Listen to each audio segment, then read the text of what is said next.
Morning sunlight poured into the small house. A man woke up on his couch. He heard someone in the kitchen. He turned around and froze completely. A woman stood there, hair slightly messy, wearing his white dress shirt, making coffee. She turned. She smiled. "You really don't remember last night, do you?" he stammered. "Wait, who are—" She set the coffee cup down slowly. "The woman whose car you saved and whose company owns your house." He stood motionless. His heart pounded. His daughter giggled from the hallway. The woman looked at him. Her eyes held secrets. "We need to talk, Marcus." His name was Marcus Johnson, 36 years old, former engineer, now a single dad doing freelance repair work, fixing broken pipes, rewiring old houses, whatever paid the bills. His daughter Zoe was 7, bright eyes, brown skin like her father's, quick smile. She was his entire world. Life was hard, money was tight, but Marcus taught her one thing. "We may be broke, Zoe, but we don't break." She'd nod. She understood more than most kids her age.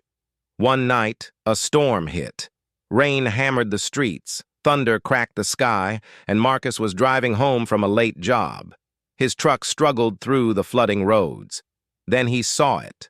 A luxury car wrapped around a tree, smoke rising from the hood, headlights flickering. He pulled over, ran through the rain. Inside the car was a woman. Black suit, white shirt, expensive watch. Her face was pale, drained of color. The seatbelt had her trapped. She looked at him, eyes wide with fear. "Help, please!" Marcus didn't think. He smashed the window, cut the belt, pulled her out just as the engine sparked. Seconds later, flames erupted. The woman collapsed against him, shaking violently. "Thank you, I'm sorry. I can't breathe." Her breathing was shallow, panicked. The hospital was miles away. The storm had flooded half the roads. He made a decision. "My house is close. We need to get you warm." She nodded weakly. He drove fast, careful. His small house appeared through the rain. Inside, he laid her on his bed, the only real bed in the house. He covered her with blankets, checked her breathing. She was unconscious but stable. Marcus grabbed a pillow, went to the couch. That would be his bed tonight. Around midnight, Zoe woke up. She crept to the living room, saw her dad sitting up, watching the bedroom door. "Daddy, who's that lady?" "She's hurt, honey. She needed help." "Is she going to be okay?" "I think so. Go back to sleep." Zoe hugged him. "You're a good person." "Daddy, I'm just doing what's right." Lightning flashed outside. It lit up the woman's face through the doorway. For a moment, Marcus saw something: strength, power, authority. This wasn't just some random person. Who was she? Morning came slowly. The storm died down. Marcus made coffee, checked on the woman. She was still asleep. He looked at her expensive suit hanging to dry, the designer purse, the platinum watch on the nightstand. This woman had money, real money, but that didn't matter last night. She was just someone who needed help. He heard movement. She was waking up. Marcus stepped back, let her have space. He went to the kitchen, started making breakfast for Zoe. Then he heard footsteps. He turned, and his world stopped. The woman stood in the doorway, wearing his white dress shirt, the one he'd left on the chair. Her hair was loose, messy, but her eyes were sharp, awake, studying him. She smiled, small, controlled. "Good morning." Marcus's face went red. You're wearing my—" "You left me in wet clothes. I found this. Hope you don't mind."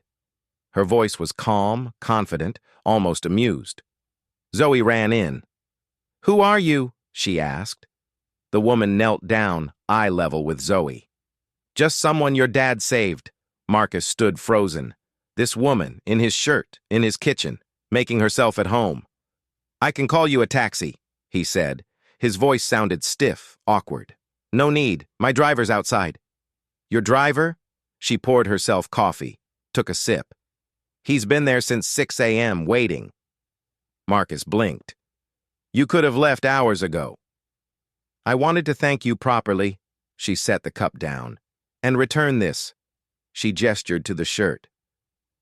But she didn't move to take it off. She just smiled, testing him. Zoe giggled. Marcus shot her a look. Zoe, go get ready for school. But Daddy, now please. Zoe pouted, but obeyed. She disappeared into her room. The woman watched the exchange. She's adorable. How old? 7. You raise her alone? That's not really your business. She raised an eyebrow. Fair enough. An uncomfortable silence filled the room. Marcus grabbed a towel, started wiping down the counter, anything to avoid looking at her. Then she reached into her purse, pulled out a wallet, thick, expensive leather. She placed a stack of cash on the table. Hundreds, at least $2,000. This should cover last night. Marcus stared at the money, then at her. What for? Helping me. For the bed, the clothes, everything. His jaw tightened. I didn't do it for money. She shrugged. Then consider it for laundry service. That shirt probably needs dry cleaning now. Something snapped inside him. Marcus grabbed the money, shoved it back toward her. Take it back. I don't need your money. Her expression didn't change. Cool, collected. Most men would have taken it. I'm not most men. She tilted her head, studied him like he was a puzzle. No, you're not. She picked up the money slowly, folded it, put it away. My mistake. I thought I was being generous. Generous? Marcus laughed, bitter. You think throwing cash around makes you generous? You have no idea what generous means. Enlighten me. Generous is helping someone because it's right, not because you owe them, not because you can afford it, just because they need it. She stood there, silent. For the first time, she looked uncomfortable. I see. Do you? Marcus turned away. Because from where I'm standing, you just tried to turn a decent act into a transaction. The air between them grew heavy, tense. Finally, she spoke, quieter now. You're right. I apologize. He didn't respond. She walked toward the door, stopped, looked back. What's your name? Marcus. Marcus Johnson. Marcus Johnson. She repeated it slowly. I won't forget it. Then she left. The door closed softly behind her. Zoe emerged from her room, backpack on. Is she your girlfriend now? No, honey, she's complicated. I think she likes you. Yeah? He smiled. What makes you say that? Because she looks at you the way you look at pancakes. Marcus burst out laughing. Like I want to eat her? Like she makes you happy. He picked her up, spun her around. You're too smart for your own good. That afternoon, Marcus picked Zoe up from school. They stopped at a small grocery store. He counted his money carefully. Enough for rice, eggs, some vegetables, maybe a treat for Zoe if he stretched it. At home, he turned on the TV while cooking. The news played in the background. Then he heard it. Breaking news. CEO Victoria Sterling, survivor of last night's car crash, returned to work today. Sources say a local resident pulled her from the burning vehicle just in time. Marcus froze. He looked at the screen. There she was. The woman from this morning wearing a sharp business suit, standing in front of a massive corporate building. The logo behind her read, Sterling Industries. The reporter continued, Miss Sterling refused to name her rescuer, but she did say this. The screen cut to Victoria, microphones in her face, cameras flashing. He was kind, humble, and he refused payment. That's the kind of integrity you can't buy. Marcus stood there, wooden spoon in hand, mouth open. Zoe tugged his sleeve. Daddy, that's the lady from this morning. Yeah, kiddo, it is. She's famous. Seems like it. Why didn't you tell me? I didn't know. Zoe's eyes went wide. You saved the CEO. That's so cool. Marcus turned off the TV, went back to cooking, but his mind was racing. Victoria Sterling, one of the richest women in the state.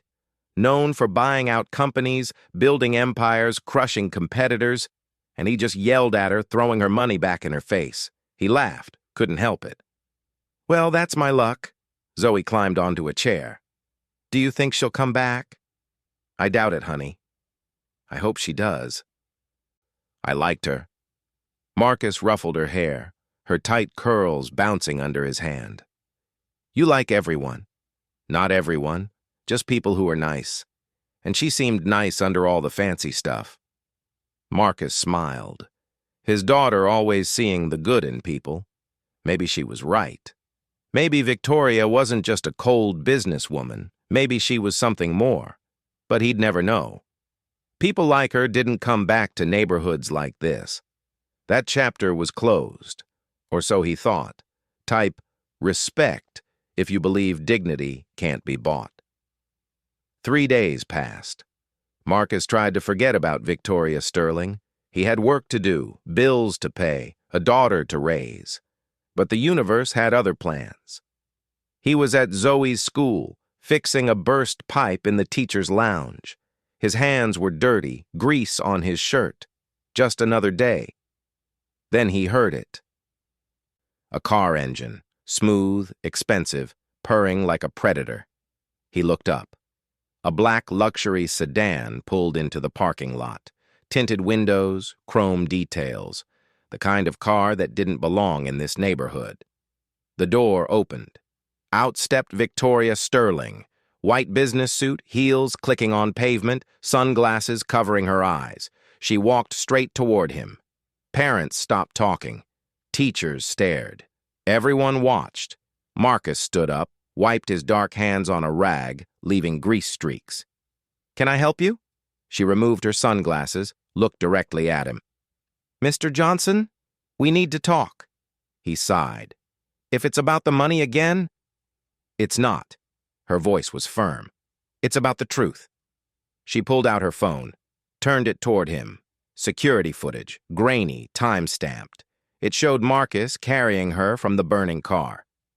His face was clear, determined, heroic. You saved my life. I didn't even thank you properly. Marcus shrugged. You already did. By walking away. She flinched just slightly. That was cold. So was treating kindness like a business deal. Silence stretched between them, tense, heavy. Then Victoria looked past him, saw Zoe playing on the playground, laughing with friends, her brown skin glowing in the sunlight. She's your daughter? My whole world. Victoria watched Zoe for a moment. Something in her expression softened.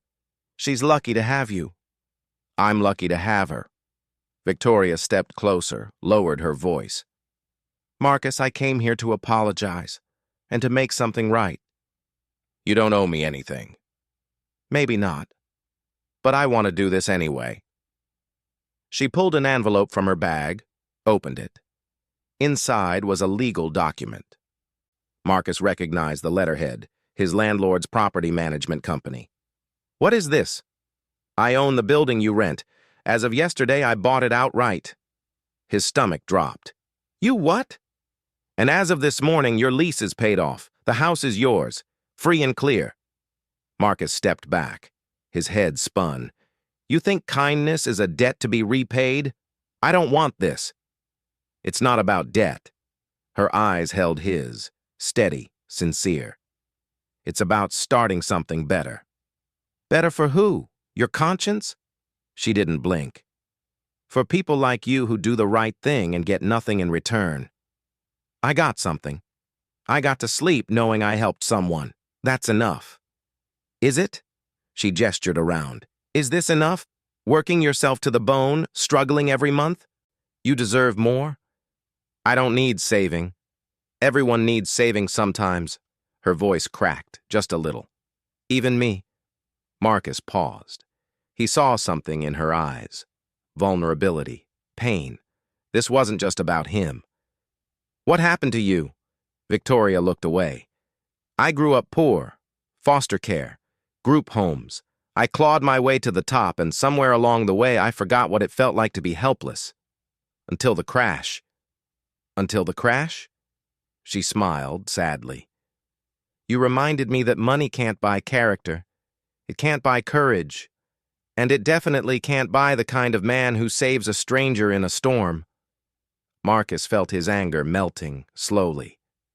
So what now? Now I do something I should have done from the start. She handed him another document. I'm launching a fund for single parents, specifically single fathers. Financial support, job training, childcare assistance. Marcus scanned the paper. His eyes widened. The Johnson Fund? I used your name. I hope that's okay. You named a foundation after me? It represents the only kind of strength I respect. Quiet, honest, human.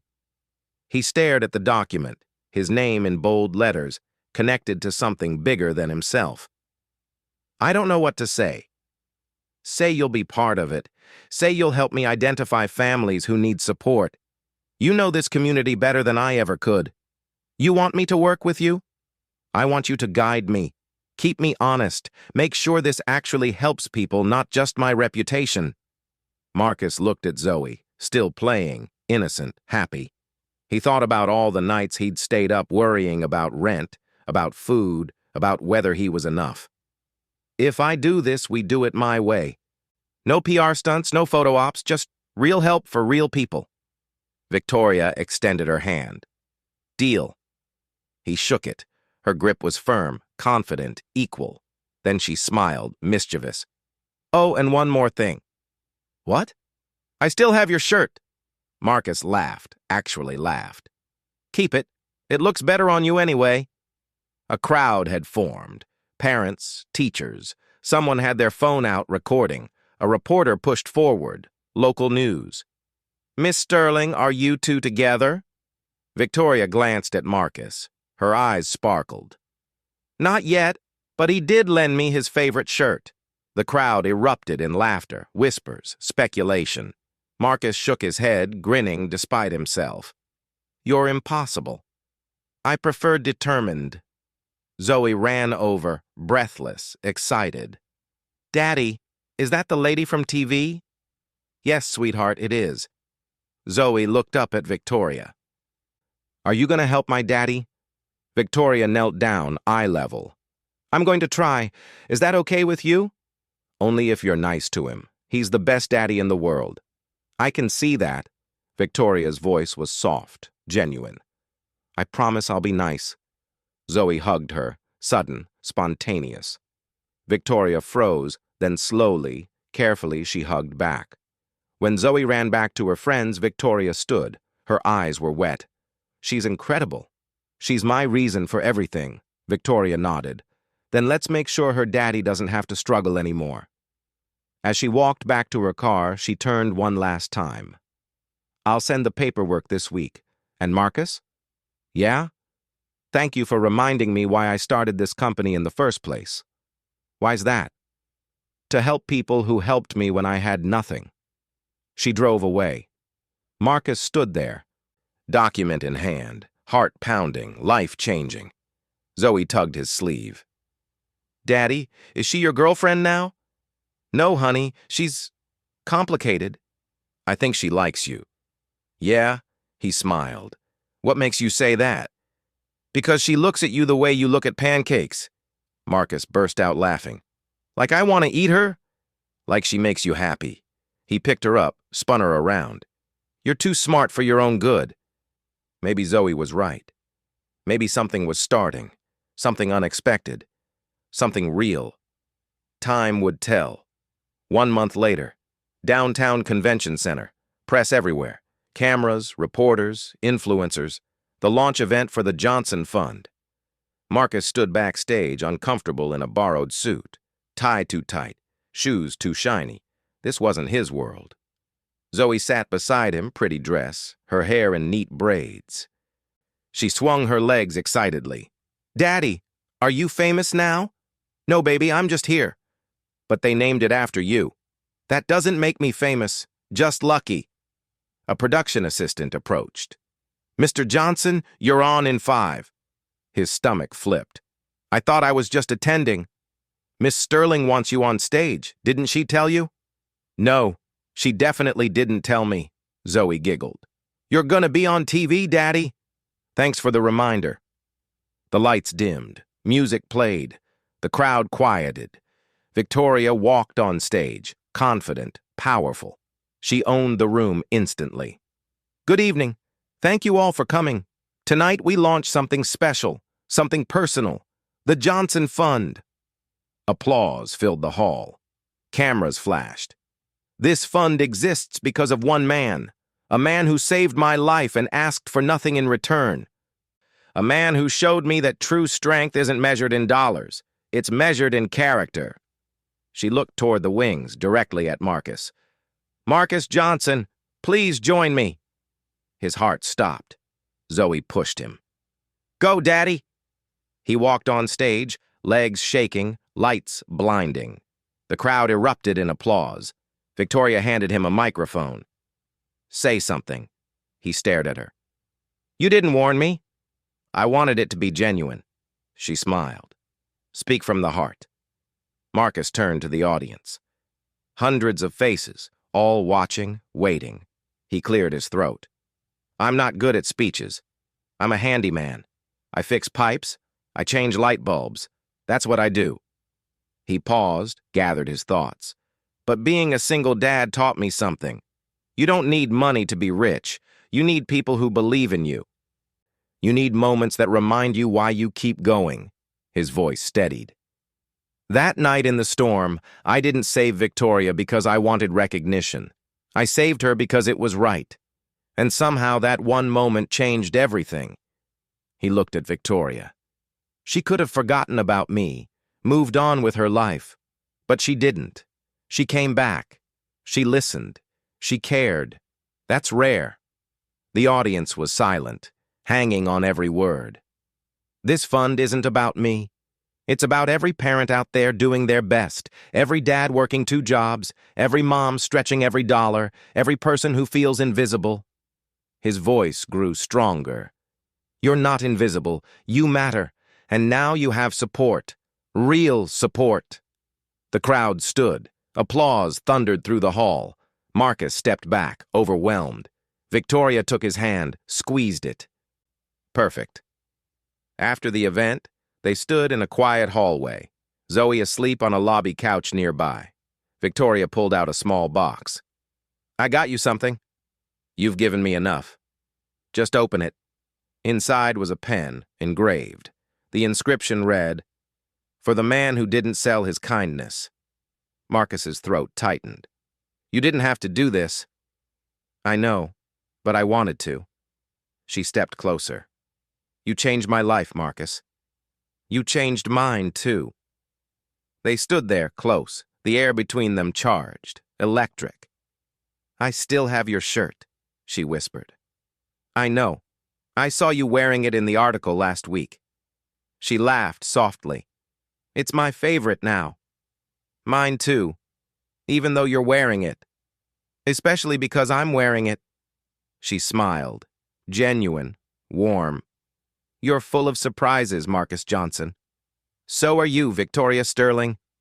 Behind them, someone coughed. A photographer. One photo for the website? They stood together, professional. But their hands touched, just barely. The camera flashed, capturing something neither of them expected. The beginning of something real. 1 year later. A small storefront opened. The sign read, Johnson Mechanics, in partnership with Sterling Foundation. Marcus wiped grease from his hands. His shop, small but clean, organized. Everything he'd worked for. The bell chimed. Victoria walked in. White shirt, his shirt, jeans, hair down, relaxed. Beautiful. Still fits, she said. He grinned. Still stealing my clothes. Borrowing? Sure. She laughed, walked around, touched his tools. This place is perfect. It's small. It's honest, like you. Zoe burst through the back door. Victoria, I got into STEM scholarship. Full ride! Victoria's face glowed. That's incredible! I'm so proud! Zoe hugged her tight. Marcus watched them, his daughter, this woman, family. Zoe disappeared to do homework. The shop went quiet. Victoria turned to Marcus, nervous, vulnerable. I have something for you. Another gift? Just open it tomorrow. Promise? She handed him an envelope, cream-colored, sealed. What is it? A question I'm scared to ask. His heart pounded. You? Scared? Terrified. She touched his face. You make me feel things I forgot I could feel. Like what? Like I'm home. Marcus pulled her close. You are home. They kissed, soft, deep, a year of friendship becoming love. She pulled back, smiled. Open it tomorrow. Why not now? Because I want you to really think about it. She left. Marcus stood alone, envelope burning in his hand. That night he couldn't sleep. Morning came slowly. He opened it. A card, handwritten. Marcus, you saved my life in a storm, but you did more. You saved me from becoming someone I hated. You reminded me that kindness is the greatest currency, that honor matters more than wealth, that love is built on respect, not transaction. I'm not asking because I owe you. I'm asking because I can't imagine life without you, without Zoe, without the man who threw my money back and taught me what integrity means. Will you marry me? V. The second page was an invitation, already printed. The wedding of Victoria Sterling and Marcus Johnson. Marcus's hand shook. Tears fell. He laughed and cried at once. Zoe appeared. Daddy, why are you crying? Because something impossible just became real. Is Victoria gonna be my mom? He picked her up. Would you like that? More than anything? Then yes, she's going to be your mom. Zoe screamed with joy. They danced in the kitchen. Life was changing again, but this time it felt right. 6 months later, small ceremony, close friends. Zoe stood between them, white dress, her braids adorned with small flowers, holding their hands. The officiant spoke. Do you, Marcus? I do. I didn't finish. I don't need you to. I do. Laughter filled the room. Victoria smiled, eager. I've waited long enough. Do you, Victoria? I do, forever. They kissed early, before permission. They didn't care. At the reception, Marcus gave her a small box. Inside was a key. What's this? The key to my truck, the one from that night. I restored it. It's yours. She stared at it. You kept it? Some things are worth keeping. Like us, especially us. They danced. Zoe joined them. The three swayed together, a family forged in a storm, built on honor, sealed with love. Victoria whispered, sometimes kindness saves a life. Marcus added, sometimes it saves two. Zoe finished, sometimes three. They held each other as the sun set, orange and gold sky. The camera pulled back, music swelled. Their story ended, but their life together was just beginning. Sometimes kindness saves a life. Sometimes it saves two. Subscribe if you believe love begins where kindness is free.